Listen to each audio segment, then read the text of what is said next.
If your self-worth feels low and your confidence is a little bit down and you don't know why, it's not random. I've learned from experience that you are actually practicing a set of habits almost every single day that train your brain to believe that you are not worth much. And you don't even realize you were doing it. By the end of this video, you're going to know exactly what habits you're doing that are breaking down your self-worth. You will probably find yourself in a minimum of at least 3, and what to do instead starting today. All tried and tested by yours truly, because my self-worth used to be on the floor. So grab a drink, feel free to get the free workbook down below, and let's dive in. Habit number 1 is having situational standards. Essentially, your standards fluctuate based on how full or how empty you feel. So let me paint you a little picture. You're feeling a little bit lonely. So you text the guy you swore you were done with, or you say yes to going out with someone that you never really wanted to go out with. You message a friend to hang out even though you guys have unresolved issues, but you choose to ignore it just for the sake of having company. Or you start flirting with someone who you don't even like just for fun. Or this can also play out in other areas of your life. You have a business, sales are slow, so you lower your prices. What do all of these things have in common? They are done out of panic. Every single time you feel lack or emptiness or fear, you choose to lower your standards because you've unconsciously decided that it means something about your worth. Anytime something feels missing in your life, instead of filling that void with the self-worth you should have, you fill it with short-term fixes, attention, validation, someone to text, someone to hang out with, a quick sale to try and make you feel good enough again. Your standards become adjustable based on how insecure you feel that day. And what your brain learns every single time you do it, your only worth is when you feel good and everything is going well externally, and it gets you latched onto external validation. This is how you become reactive and you start outsourcing your worth to other people or other circumstances, to numbers, to attention, to opinions. All that does is keep your worth relying on factors that you cannot control, so you never have steady, secure self-worth. When you are lonely, do not lower your standards, increase your self-investment. When you feel the emotional drop, that is your signal to pause and ask, does this action reflect the fact that I have inherent worth regardless of what happens, no matter how I feel? If the answer is no, that is your red flag. In that moment, you have to decide what's more important, lowering your value and standards for a quick fix right now, or sitting through the discomfort so you can build real self-worth long term. Which naturally takes me on to step number 2.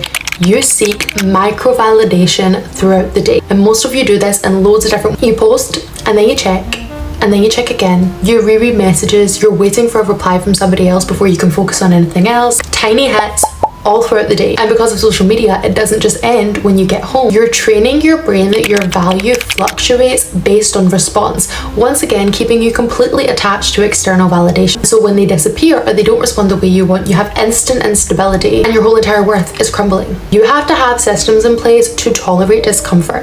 If you post, don't allow yourself to open the app for 2 hours. When you send a text, put your phone face down for the next 30 minutes. And then that energy that you would have when you're checking your phone and checking all of that different stuff, put it into something productive that builds you. This naturally takes us on again to habit number 3. Only treating yourself well when it's for other people. The majority of women I know with low self-worth do this. You'll get dressed up for him, you will clean your house when guests are coming over. Alone, you live a messy, unkept life. Completely basic and with minimal effort. You only perform value when it's witnessed by other people. Your brain logs, I only deserve high value treatment when I'm being evaluated. I only put effort into things when it's for other people because they deserve it, but I don't. And this wires conditional based self-worth into your head. You have to be willing to do things for and with yourself. Why can you not dress well because it makes you feel nice? Why do you have to eat over the sink instead of going and sitting at the dining table when you're having dinner alone? Why can you not bring the $40 candle that you really wanted and got for your birthday out when you're in the house by yourself just because you're allowed to have that nice experience? Train your brain that I am worthy even when nobody is watching. How you treat yourself alone also completely determines how other people treat you publicly. So just think about that. Habit number 4 is avoiding being seen trying. You will not post unless it's perfect and you know it's going to do well. You won't start unless you know you're one or it's definitely going to work. You want achievement, but you do not want the vulnerability or visibility that comes with it. You teach yourself that your worth is tied to outcomes and approval, not effort or capability. You don't want anybody to see you on the journey until you've made it because you want their approval more than you want the end result. You won't start that social media page. You won't start that business. You won't do the thing that you've been craving to do it because you care about what they think more than you care about your goal, showing that once again their opinion and their validation trumped over what you actually want. And you only feel good when you get that end result, but you never get there even though you feel like you're chasing it, because you're never willing to actually put in the nitty-gritty work it takes to get there, simply out of fear of judgment. See the loop? This used to be me. I used to be the worst for this. When I had my first business, I felt like I was in a loop of performative success. I constantly wanted people to see that I was doing well, but often I put more effort into how it was appearing on the outside to other people as opposed to the actual work to get there. So even though everybody else, I thought I was super successful and I was doing amazingly, I was secretly struggling behind the scenes and not knowing how I was going to make it. So once again, why should you have self-worth if it's not externally sourced? You have to practice visible effort. And I know it's going to be uncomfortable. I'm not saying it's going to be easy, but start imperfectly. You have to tie such a strong emotional pull to your goals that in the moments where you feel like you're going to backtrack because you're feeling ashamed or you're feeling embarrassed about it, your desire to get to that goal is a stronger pull than your fear of judgment on the way, because that is how you build worth. And whilst we're talking about staying small, let's talk about habit number 5, apologizing for taking up space in any capacity. Tell me if this sounds familiar. Sorry, quick question. I'm so sorry to bother you. Oh my gosh, I'm so sorry. I'm just wondering. Soft voice, nervous smile, over explaining, sorry to be such an inconvenience for normal things. You're at work. You're supposed to do that. Why are you apologizing? Why are you not allowed to ask for things? Every unnecessary apology and every shrinking of the things that you were doing reinforces to your brain, I am an inconvenience, and to other people. So not only is this one responsible for your low self-worth, it's also responsible for the lack of respect that people have for you. How can you feel worthy whilst feeling like a problem at the same time? Remove the sorry when it's not needed. You have to be comfortable being like, here's what I need. It doesn't work for me. And it's not about having a harsh, scary tone, rude and confrontational. It's simply about not apologizing for something that's completely normal to do. You have to get in the habit of a language reframing. This is one of the biggest things.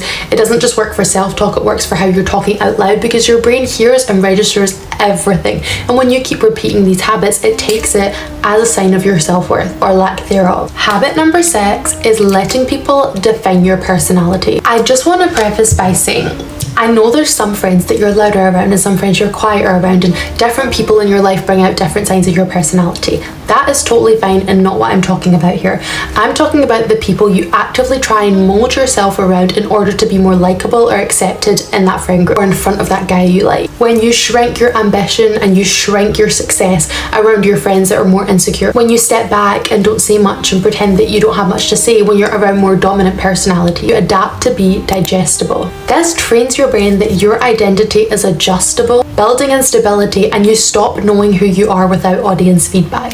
How can you have self-worth when you don't even know self? You need identity clarity to have self-worth, because you need to know who you are and find worth in her. You have to practice consistency. You have to practice speaking what you really think and not molding your opinions. Being comfortable saying who you really are and acting how you really are. Do not shrink for comfort. And if they don't respond well, it's not a sign there's something wrong with you and you should have people pleased. It's a sign that they're maybe not the right people for you in this stage of your life. Chameleons survive, but women with self-worth stay solid, and they are the ones who thrive in life. And habit number 7, you avoid difficult conversations at all costs. I used to do this so much. I know you're not a confrontational person. I'm not a confrontational person either, but sometimes we use that personality trait as an excuse for not actually setting boundaries in our life. You let disrespect build up. You know there's something you have to talk to about someone who's done something wrong, but you don't do it. You say it's fine, and you keep overlooking all these small inconveniences that people are causing you until you eventually explode. You avoid that person so you don't have to deal with the uncomfortable situation and forget it ever happened. I used to cut people off so easily, and I used to think, yeah, it's just because I have high self-worth and I just cut people off like that, because when you disrespect me, then, bye. But the honest truth is, I was so uncomfortable having confrontation that I would either just pretend it didn't happen, or I would just avoid that person so I didn't have to deal with it. And I lost so many good friends because of that, so do not make this mistake. Secondly, I actually used to be willing to stay at jobs I didn't like just because I was so scared of having the conversation to say I quit, because I didn't want to be an inconvenience, I didn't want to be a problem, because I trained that into my mind. I would literally stay in jobs I didn't like because I was too scared to quit, even though I didn't have to be there anymore. And I would rehearse it so many times in my head beforehand and make this big deal out of it. But when you're doing this, you are training your mind, I don't matter, and that avoidance builds resentment. You have to address things early. You have to understand that the discomfort of addressing them will completely be okay when you realize the discomfort you're saving yourself by not addressing, and stop pretending like things are just going to go away because you ignore them. If you don't value yourself enough to set these boundaries in your life and make sure this behavior is not tolerated, then why would you have high self-worth? You could just say, that didn't sit right with me, that tone fell off, hey, I'm really uncomfortable you did that. And anybody who responds badly, okay, good, now you know that's one person who shouldn't be in your life because they shouldn't be comfortable treating you that way. Every unspoken truth is lowering your self-worth, and you have to believe there is value in speaking up and in your voice. What you feed your mind will be your ability to build your self-worth. If you want to do a little deep dive on this and go a bit further, don't forget to grab the free workbook down below. Oh my gosh. If you want to see more on the topic about building your self-worth back up, or signs of low self-worth, anything in this topic, let me know down below and I'll make a video on it. Of course, subscribe, because we do 2 videos every single week on becoming your best self and getting confident over here. And I'll just leave a couple of next watches on the screen in case you want to go deeper. I'll see you in my next video. Bye.